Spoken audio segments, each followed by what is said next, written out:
Get out of every business you're in, every one of them, sell them, and stay in the business you paid your dues to be in.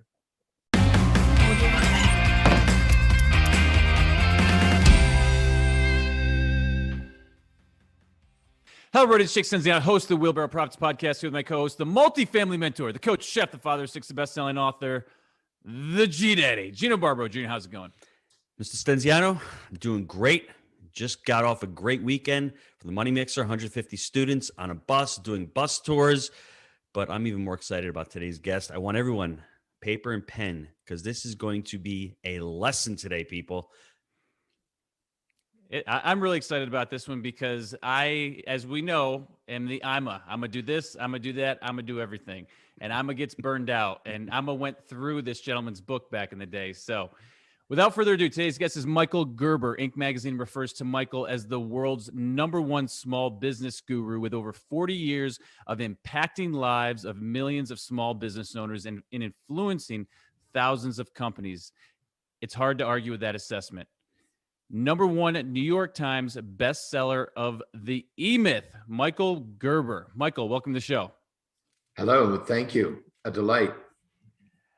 Michael, what I really want to unpack is tell us what it took to gain the knowledge and experience to write the 𝗵𝗵𝗹, and a book that's positively impacted, without a doubt, thousands, if not millions of lives. Well, first of all, millions. Yeah. Millions. Thank you. Well, what it took was doing it with a mindset to growing beyond it. In other words, had we not started our business way back then in 1977, Tom and I, there wouldn't be an 𝗵𝗵𝗹. Mm-hmm. And hadn't we not gone to work on our business as we were prone to do, we never would have had the experience needed to be able to write the book that effectively has changed the lives of millions of people. Mm-hmm. So yeah, that's what it was. That's what I did. And that's why I'm here.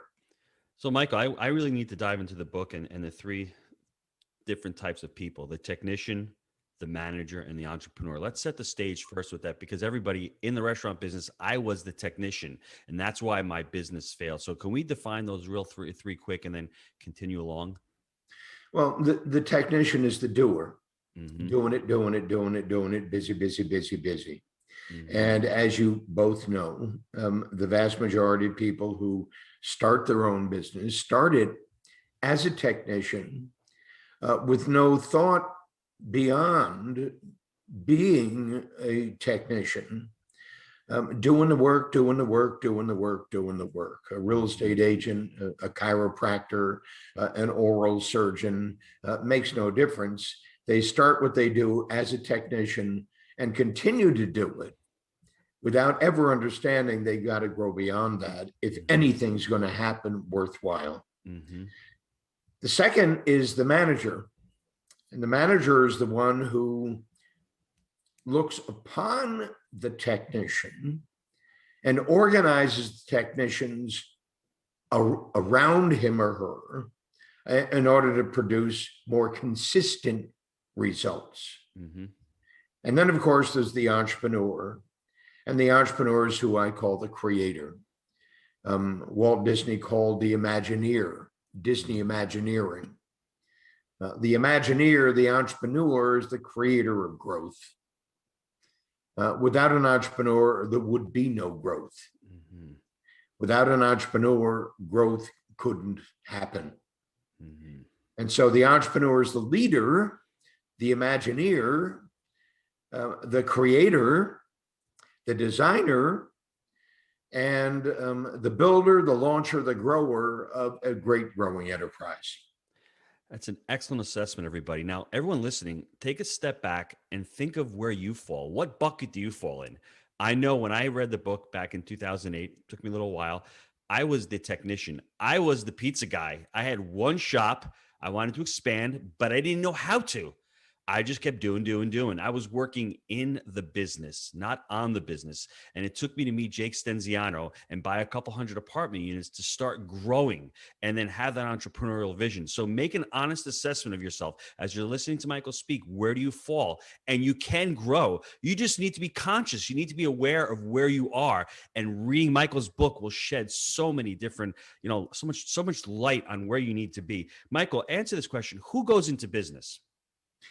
Well, typically who goes into business is a technician, wanting to create a better job for himself. In short, the constant refrain is, I gotta make all the money. In other words, instead of the boss paying me a little bit of money, I want to take home all the money, so I'm going to do this myself. That's how most businesses are started, out of the need to make more money, out of the need to make it on my own, and with all the wrong thinking behind it. So technicians start all businesses. Fortunately, there is someone called an entrepreneur, and entrepreneurs create everything. So I'm not to say that all entrepreneurs are great entrepreneurs, because they aren't. But without entrepreneurs, economic development wouldn't happen.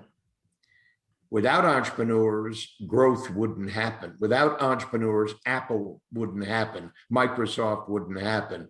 Google wouldn't happen. Without entrepreneurs, no great companies would ever have occurred, and none ever will. Michael, I'm getting this vision right now of a caterpillar becoming a butterfly, because I do believe that entrepreneurs can start off as the technicians and then go through a metamorphosis. Because in my own experience, I was the technician. I'm going to tell you how stupid I was. We bought a 25-unit apartment complex. I was carrying tile in, trying to lay tile floors. I bought this orange lawnmower. I'm trying to mow the lawn. I'm working a full-time job. I have this burner cell phone that I'm taking leasing calls on. I'm scheduling tours from Monday to Thursdays and Fridays, and then Saturday mornings. I'm knocking around doors at 8 a.m., wondering why people aren't awake, wanting to pay me rent. Complete idiot, okay? And this is where it started, but my mind expanded, and I want to thank you, because it was 2005, and I was meeting with Jim Clayton, a gentleman that sold his company to Warren Buffett, and he turned me on to your book. He owned a bank at the time, and I was telling him we're buying a 150-unit apartment complex. I said, look, Mr. Clayton, whatever happens, I will fill in. If someone doesn't show up, I'll do this, I'll do that, I'll do everything. And he said, Jake, I love your energy, but you're not looking at this correctly. And he actually recommended your book, and that was 2015. And then Gino and myself really became just disciples and just, really dove into systems and processes. So I want to thank you for that, but maybe share some stories or explain how you've seen people go from that inchworm inching along as the technician and growing and learning through to true entrepreneurs. Well, yeah, I mean, the hundreds of thousands of clients we've had over the years, they all started primarily as you did. Yes. When I said doing it, you just told me your version of that. Correct. Here's stupid, buys an apartment building, and now he's working in the apartment building. Yes. He's doing everything. Got the worst job in the world. He's mowing the lawn, he's cleaning the toilets, he's doing this, he's doing that. And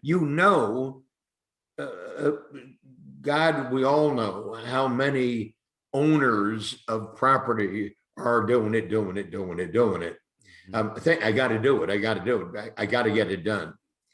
And until they get beyond that, they're screwed, because they aren't going to be able to get the second unit, the third unit, the fourth. They're not going to be able to scale. And so, yes, every single client of ours started as a technician suffering from an entrepreneurial seizure. But they'd read the book and they said, help me. I get it. Now understand, everybody who reads the book doesn't get it. meaning we've had millions of readers of my book, but we haven't had millions of people come and say, help me, help me, help me.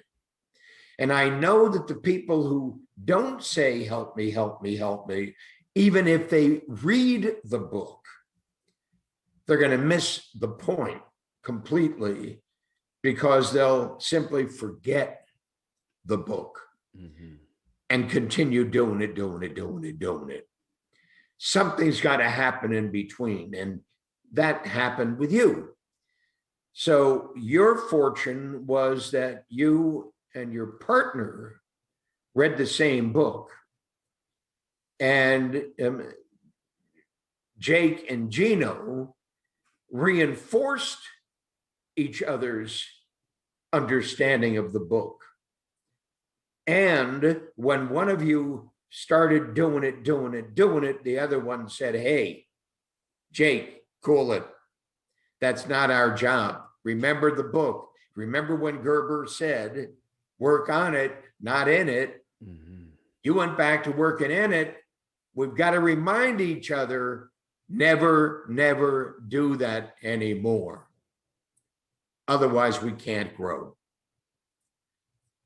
And you know that's what happened. 100%. Well, Jake, also, we shattered a lot of limiting beliefs. I went to coaching school, life coaching. So a lot of us have those limiting beliefs of being a son of an immigrant. When your dad tells you, you need to work in that restaurant, you need to be there, because if you're not there, things aren't going to get done. That weighs a lot on your conscience for years and years and years. And until you realize that and say, hold on a second, that's a limiting belief. It's an assumption because I've assumed it my whole life, but it really is a limiting belief. And since Dad passed away back in 2007, I said, there may be a different way. Now I have an excuse not to blame my father anymore. Let me try something new. And I don't want to be washing dishes anymore in the kitchen. So how do I do it? I couldn't figure out in the restaurant business, but I said, this multifamily, this apartment thing, we can scale. We can hire property managers. We can hire maintenance techs, and we can pull ourselves out of the business. And where's the true value in real estate? It's in the analysis. It's in the underwriting. It's in buying the properties and having people help you manage the properties. So for us, that was the inflection point. And we need to have inflection points where you start out as an individual and you grow. The person you need to become is not the person that started the journey. And I think that's where people need to understand, need to be conscious, and need to be aware about it. And having an accountability partner like Jake and having an accountability team like in the Jake and Gino community really helped me to grow into the person that I needed to become to start implementing all of Michael's strategies. That's the bottom line. If I was on an island by myself, it wouldn't have happened.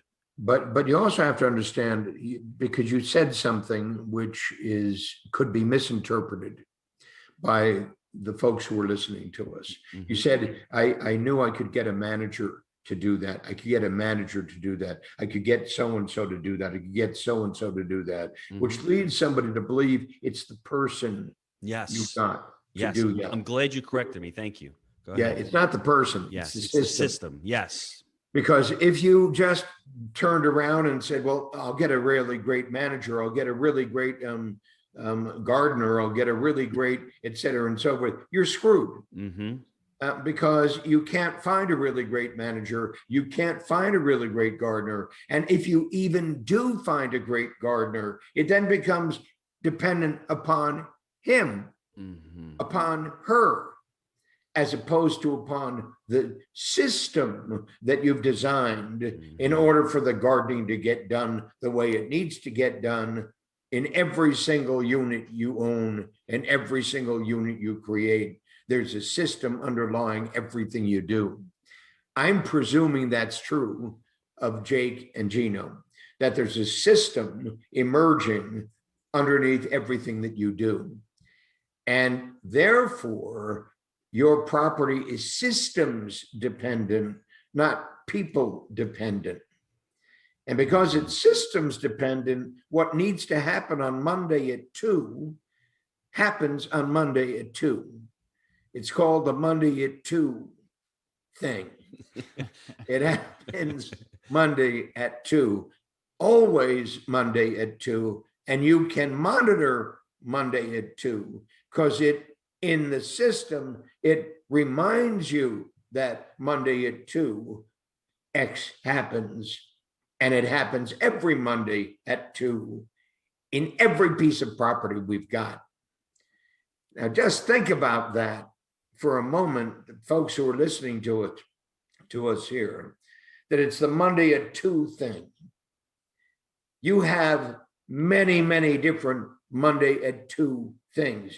Tuesday at 6, Friday at 7, et cetera, et cetera, et cetera, et cetera. And because you do, you can depend upon it to happen because your people are trained to utilize the Monday at 2 system and so forth and so on. Mm-hmm. Michael, we call that our cadence of accountability, actually. And the beautiful thing about that is it takes thinking out of the process, and you're able to just go and follow the yellow brick road. And that's what makes it so much easier, because there's high level things that we all have to think about. And if we're not wasting brain power wondering what's coming up Monday at 2, it actually frees our minds up to be more creative. And I think that's been a huge benefit over time for the growth of the organization. Yeah. Well, you read the book. I read the book. So- Hey, I read the book. So what can I do? Everybody, don't even have to listen to us. Just read the freaking book. It's a lot more entertaining to listen to us. But Michael, you mentioned systems, and there's a beautiful thing about systems and a not so beautiful thing. The beautiful thing is you can set them and forget it. But the not so beautiful thing is they're constantly evolving. And I love to create systems. There's one system, and they're constantly evolving, and they're constantly growing, and you're adding to them. But like you said, anybody that you for instance, if you want to take away a person's job, right? And I'm doing an executive administrator's job, and I want to build that job system out. I can build that job system out. And when they come in, the system is there, but then there's always duties and tasks and responsibilities that are added to that system, and it's growing and it's living. And that's what I love about it. And for me, it's exciting to build that out because it's, delegate and dictate it to them. And it's part of the system. They know where they need to go. Cause like Jake said, there is a blueprint for them to do that work. Absolutely. So systems development is a critical system in every company. And that is, your systems are emerging, improving continuously. So when you said take thinking out of it, you're putting thinking in it, but you're putting thinking in it in the most productive manner that thinking can be done. You're working on the system, the entire system, the network of systems that operate your organization, and you're looking at them from above and seeing the failure of some of those systems to actually produce the best outcome that you're constantly pursuing. There's got to be a better way. There's got to be a better way. The two of you have to be saying that all the time. Oh, there's got to be a better way. There's got to be a better way. What's missing in this picture? What's missing in this picture? And as you do that, it creates intelligence of a completely different sort. And that intelligence is infectious. It, in fact, is the harbinger of real enthusiasm. And so your people can become immensely enthusiastic about what they do every day because it's intelligent. You understand? We're saying exactly the opposite of stupid. We're saying it's intelligent. It's an intelligent system. It's an intelligent way of working through the day. And as you teach your people that, your people get to grow. Michael, that's a great point. One thing that really elevated Jake and I's business a couple of years ago is we actually sat down and created core values and a mission statement.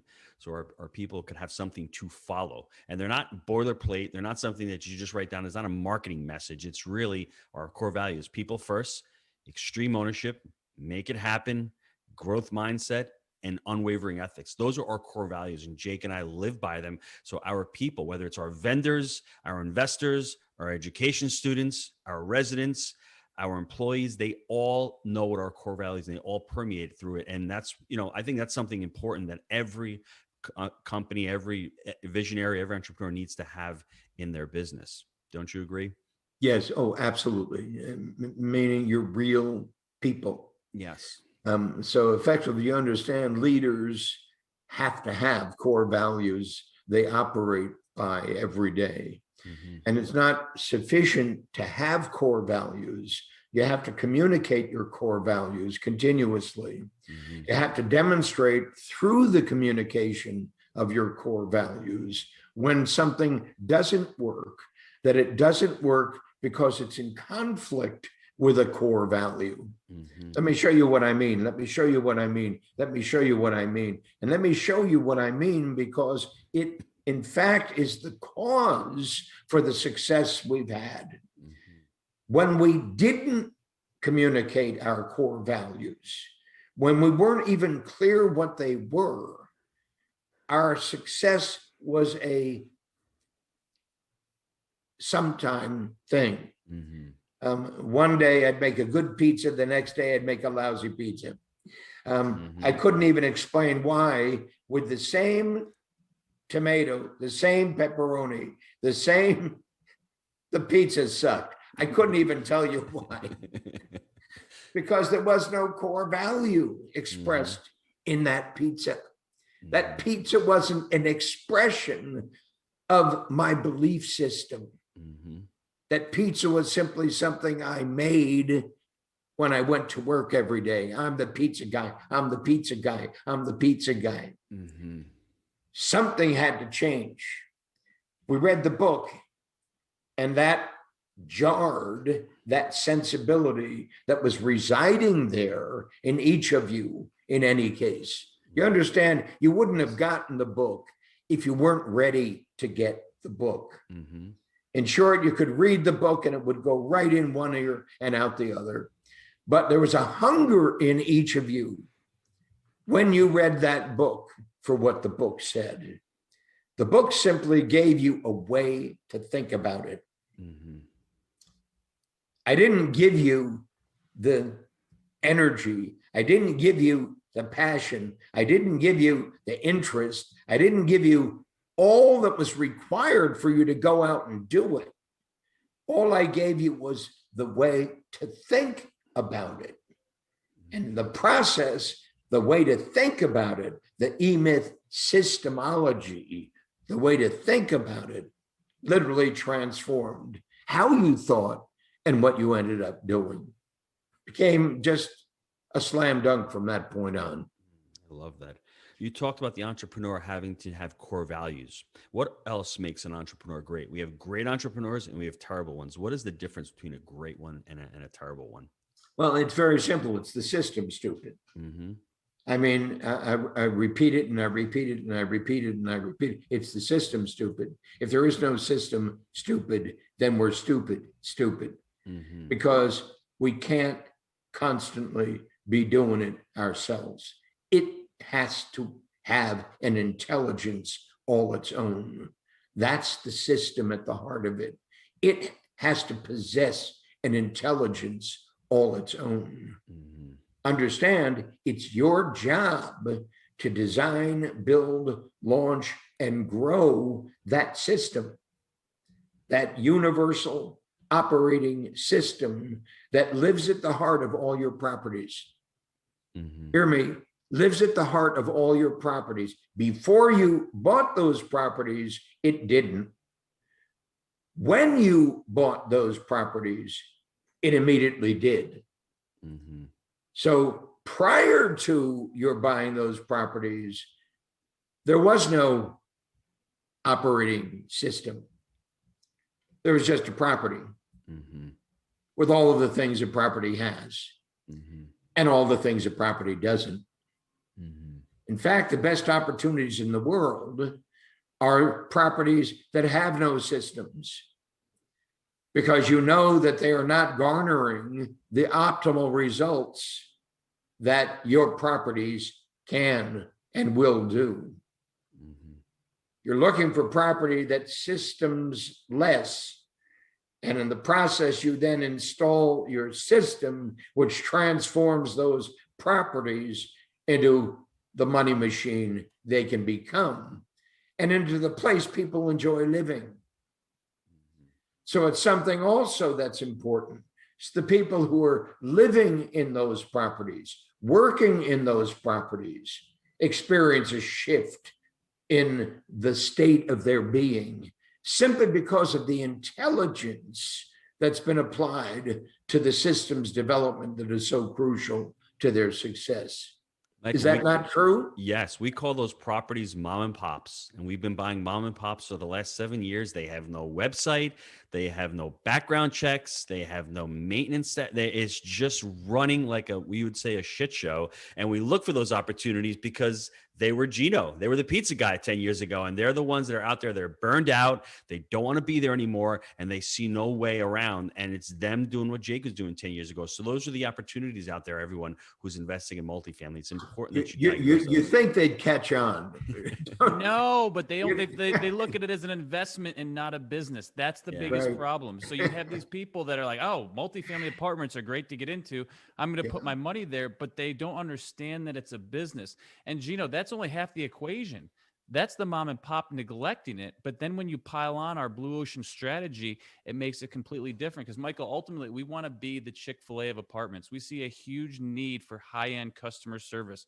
My pleasure to serve you, a servitude attitude. And that's what we really bring to the table, because ultimately folks have not been taken care of in many of these communities that we've purchased. So walking through and teaching our folks about NPS scores and creating a customer journey that separates ourselves has really been the difference maker and why we've seen our success. That's absolutely super. When I said you'd think they'd catch on, you'd think that somebody in your business would look at what you've done and say, holy cow, they took a lousy piece of property and turned it into a great property.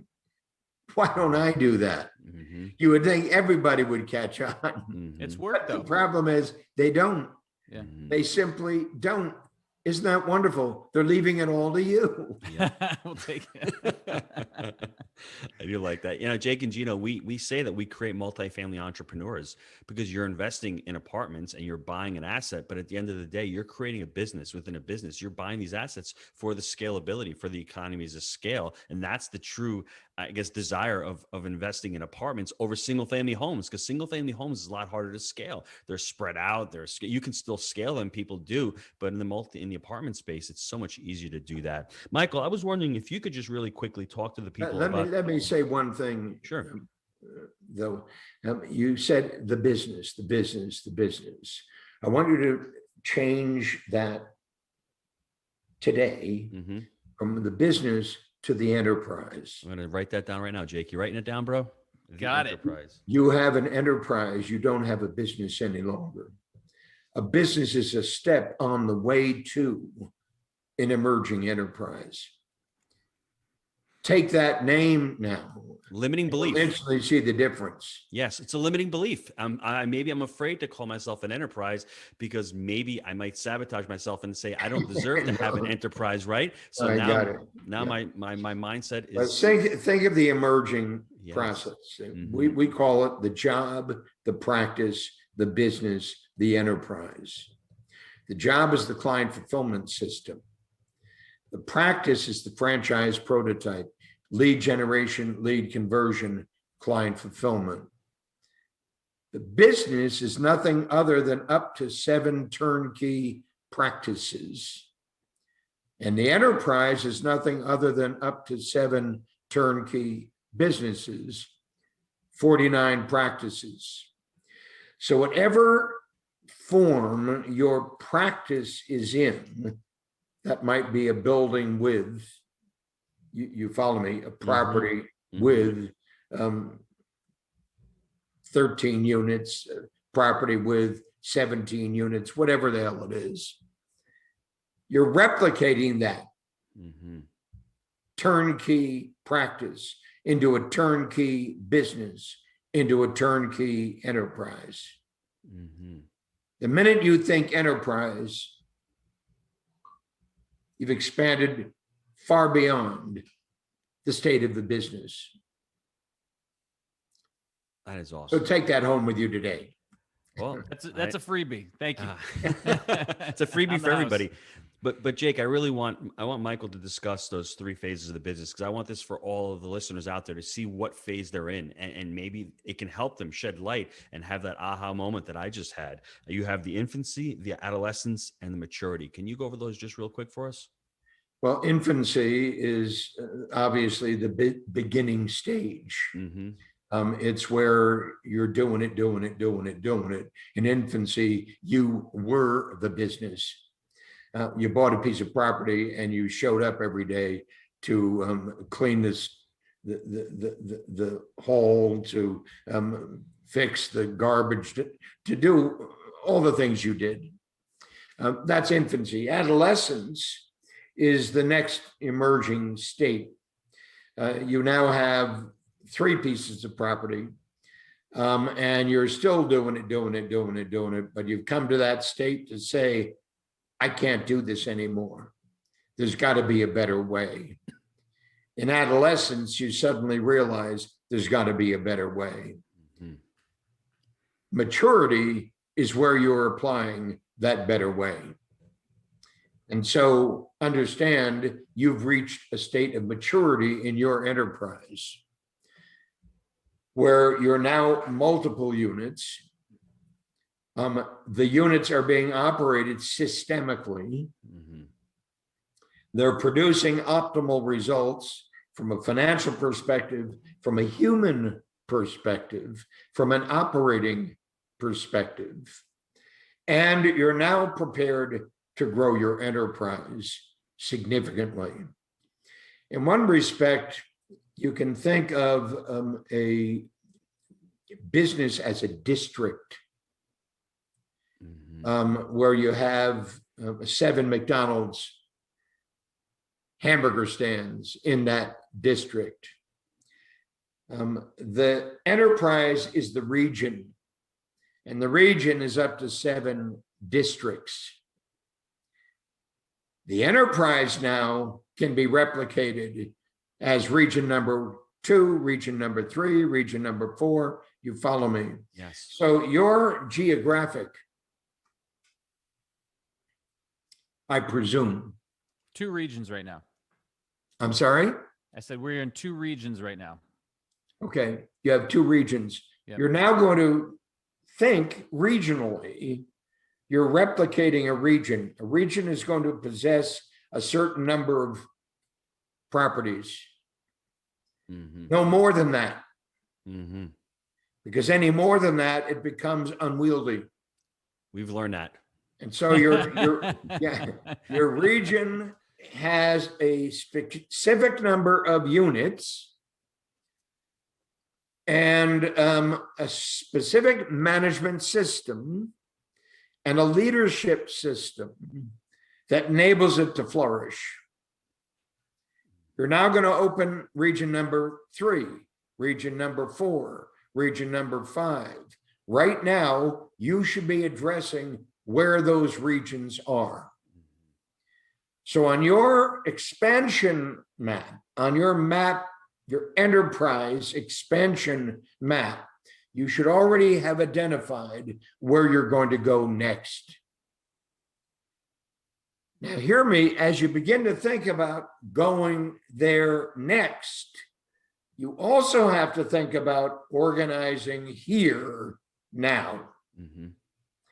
Because you're now going to organize region number 1 and region number 2 to be prepared for you to go to region number 3, region number 4, 5, 6, 7, et cetera, and so forth.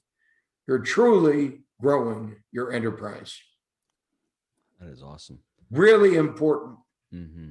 From a infancy, adolescence, mature state of mind. I love that. Last question before the short answers. And I know you've got a great initiative. Could you speak about your initiative about the speaking tour that you're going to be? I want to say one other thing. Sure. About that. Everybody makes the same mistake. And you have as well. Now, understand, I just met you, so how could I possibly? We make every mistake, so I guarantee it's the case. And we're not ashamed you to have admit as it. well. I'm saying you and Jake have made the same mistake. You go into a different business. Hear me. Mm-hmm. The greatest mistake in the world is you go into a different business as opposed to growing your main business. Mhm. So you begin to Say it see, again. oh, You got to hit this again. Say it again for everybody. You got to hit this one go again. into a different business. You get attracted by a different business. Well, we could do this. Well, we could do that. Well, we could do this. Well, we could do that. And you piss away all of the energy that should be devoted to growing your enterprise into growing another business. Mhm. The worst mistake in the world, which I'm essentially saying when you talk about your education business and your et cetera, et cetera, et cetera, I was like, why in the hell are you in the education business? Because you're never going to be in the education enterprise. You're just going to be doing it in this little fun education business, when in fact you should be looking at region number 4, region number 5, region number 7, region number. Why did you do all this work in growing from infancy to adolescence to maturity, if only to piss away your maturity by beginning in infancy all over again in something else? Mhm. Well, we like to. That's the worst reason in the world. So I'm suggesting you are sitting in a very significant space, and that's in the real estate space that you're in, that is going to provide you with an infinite opportunity for growth, nationwide, worldwide, to transform the state of multiple unit ownership worldwide. Think about that. Mhm. You suddenly don't have time, space, room, interest in anything else, because your intelligence lives in the maturity of your first 2 regions. Your job is to replicate regions, guys. Mhm. Do you understand? To replicate regions. Yeah, but that's going to take so much time, so much energy, so much work. Begin to think like a technician again. Mhm. doing it. No, I'm talking about true enterprise wealth. Mhm. You have the opportunity to do that. So I'm going to recommend to you, as your consultant of the hour, get out of every business you're in. Every one of them. Sell them. And stay in the business you paid your dues to be in. Gino, we just got hit in the gut. Well, I hope so. It's I a do tough too. one. You know I what? hope so. The funny thing though is, if we didn't have the education business, I wouldn't be having this amazing conversation with Michael Gerber. If we didn't have the education business, I wouldn't be having the opportunity to acquire the last 3 properties. So there is a challenge, there's a struggle. If we didn't have the business, No, Gino, hear me, Gino. You're Yes. just giving me the justification for your education business. Forget about that justification. You could have a conversation with Gerber without ever being, in quotes, in the education business. I have a phone. well, there's so many opportunities. I tend to agree with you, but there's so many opportunities that the education business has allowed us. It's allowed us the credibility. It's allowed us. Yeah. Gino, I'm going down a rabbit hole. I see what yeah, you're saying. you're sucking wind, Gino. Yeah, this is yes, but time. Yeah. I've heard yes, but by the most brilliant of them. Yeah, but Michael, you don't understand. Yeah, I but didn't Michael, say you don't if it understand. I weren't- would never say if- that. If it weren't for yeah, but Michael, and it goes on and on and on and on. I've heard them all. I've heard every single one of them. There's only one answer for you. Hear me, one answer. And that is the business you're truly in. No. I'm calling bullshit. It's the enterprise that we're truly in. Yes, thank you. Taking that to the bank. You And with got that it. being said, we're So- going to take so a you short got it? commercial break. You got it, guys. You got it. It's time for you to sit down together and to have an earnest enterprise conversation And you're going to come up against it. I swear you're going to. Yes, but is going live and well everywhere on the planet. Yeah, but I love the education business. Yeah, and if it weren't for the education, and on and on and on, it just goes on and on and on. Hear me? There's a lot of people needing your education in your enterprise. So you'll have this meeting once a week, this Jake and Gino call to the enterprise for everybody who you're connected with in your enterprise, to have this conversation, this continuing, evolving conversation about who we are and what we do and why we do it and what then, and why region number 4 is coming up, and then region number 5, and then region number 7, and region number 26. You understand? Just like McDonald's, 37,000 stores. Stay in your lane, baby. 37,000 stores. 6 billion in counting. 37,000 freaking stores. I'm more of a Chick-fil-A guy, Michael, but I hear you. Give me a break, guys. Hey, let's take a quick time out to hear from our sponsor. Are you looking for ways to improve your life? Here at Jake and Gino, our mission is to empower students through financial education and the vehicle of multifamily investing. Yes, Jake. We agree that a person with financial intelligence can change the world for the better. We've created our proprietary 3-step framework, buy right, manage right, and finance right, that we teach to our community. This framework, along with education, our one-on-one mentorship, on-site boot camps, and the amazing community, has propelled our students to massive success. We've all been there. We've had so many students that have been able to shift their mindset, overcome limiting beliefs, and set a clear path to achieve their goals.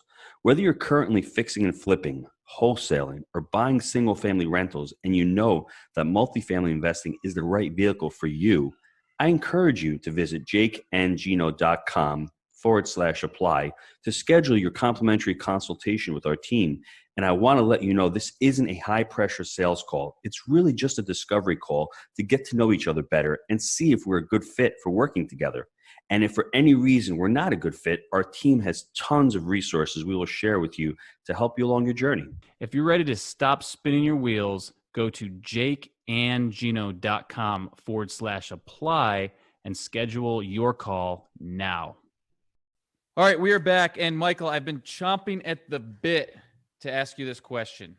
And I think the worst thing that Gino and I have done from the beginning is we waited too long to hire people because we thought we couldn't handle the expense. What do you say to folks that are waiting to make that first, second, third hire because they're pinching pennies when really that's preventing them from growing? I say, stop waiting. Keep it simple, stupid. Stop waiting. Create a system. How do you get them over the hump, though? Because it's create a system. Create a system. Create a system. Create a system. Create a system. The system will tell you when it's time. The system will tell you when it's time. The system is never wrong. The system will tell you when it's time, and then you do it. The system picks the next person. The system trains that next person. The system prepares that next person to grow to their next position. In short, everything is a system, everything. And when you see that, well, but all of that is simply reflective of the absence of a system, because you're operating from your feelings. How you feel about it, but it wouldn't, but it, and whenever you hear, but, you know the system isn't working. Mm-hmm. You're operating based upon how you're feeling in that particular moment. Forget about how you're feeling. How you're feeling is the worst determinant of how you must behave. Mm-hmm. It's a great book. You might want to read it. It's a difficult book. It's by Ray Dalio. Principles. A book, Principles. I love it. I love you it. You have that book. 3 times I read it. Yeah. And I can't even read. Great book. And he talks about feeling. He says, and throughout the book, it's not how I feel about it. Mm-hmm. It's how I think about it. It's not how I feel about it. It's how I think about it. And that turns all your feelings into thinking. So the logic of growth becomes paramount to the wisdom of growth, which rules the day. And the system underlying each and every component piece of that process is what will create region number 3, number 4, number 5, number 7, number 22, number 68, et cetera, and so forth. You're creating wealth, guys. Mm-hmm. You're creating wealth by expanding on what you know. You get me fired Got up it? right now. I'm loving this. I am absolutely loving this. All right. On the personal habit side of things, I love speaking to high-level folks like yourself. Anything that you do on a weekly or a daily basis, a personal habit that has led to your success? No. Yeah, I'm sure there is, but let's not talk about it, okay? Oh, he's gonna get. He's big into what is it? What is the cannabis oil now? He doesn't want to go there, Gino. He's out in California. He doesn't want to tell us about the secret sauce. I'm sure there is, but let's not talk about it. Read the book. It's just read the freaking book. It's just say to everybody, read the freaking book. And then this conversation is pointless. But you hear me, there was something that happened in this meeting. Everyone watched this. Everyone watching this interview watched this. Something happened in this meeting. We went from a business to an enterprise. But not only that, we got rid of all the other distractions from the enterprise you're in. And in the process of getting rid of all of those other distractions, all the sweet things you really enjoy spending your energy on, instead of investing your energy and intelligence in, it will cost you the future of your enterprise. Hear me. Every day you do all those other things costs you the future of your enterprise. You can become the Ray Kroc of. You understand? You can become the Ray Kroc of, but only by doing that one thing. Staying So in the the lane, rule baby. of the day is you got it. Think one thing. No shiny objects. One thing. There's no Bitcoin under that hat, is there? I'm sorry? There's no Bitcoin rumbling under that hat, is No. So I was going to ask you about book suggestions and some other personal things, but I don't think that's so much, Yeah, read the Bible. Read the Bible and read my book and forget about everything else. clear out of the way. So here's the last question. How can folks get a hold of you? I'm sure they can get the book on Amazon. Give us the website and how to join the crew if they're interested. Well, just look it up. The 𝗵𝗵𝗹𝗶𝗵 Revisited. I mean, just look it up. Mm-hmm. I'm not going to give you a place to go. My God, any dummy can do that. You'd be surprised. Go to Amazon and buy the freaking book. Get the book on Amazon. And if you want to really transform your life, then you go to Michael at 𝗁𝗏𝗏𝗏𝗏companies.com. Michael at 𝗁𝗏𝗏𝗏companies.com.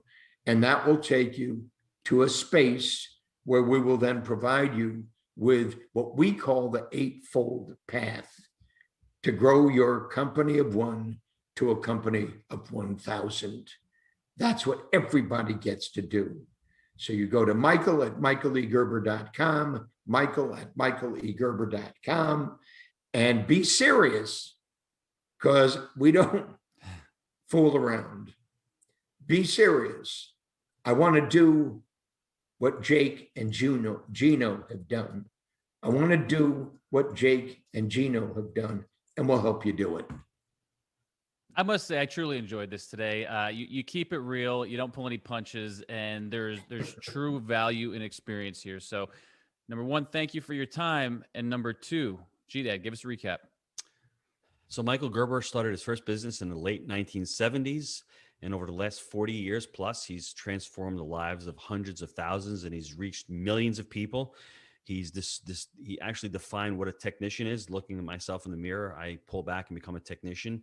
Guilty. Let me tell you something, everybody. Go back and listen to this, because this is truth seeker. I mean, you really need to shed those limiting beliefs, because if two guys like Jake and Gino can do it, a pharmaceutical rep and a pizza guy, they can do it, then you can do it. And listen, job, practice, business, enterprise, the goal is to create an enterprise. And if you want to learn how to create an enterprise, visit Michael Gerber's website, read the book with an open mind, and contact him. It's as simple as that. That's all I got, Jake. You can read the book with a closed mind. Doesn't matter. Or you can get the Audible like I did. Guys, thank you. Michael, a true pleasure. Michael. Thank you so much for your time. A pleasure. And what did I say? Enterprise and clear the path. No shiny You got it. objects. Stay in your lane. You got it, guys. Take care. Bye-bye. Thanks, Michael.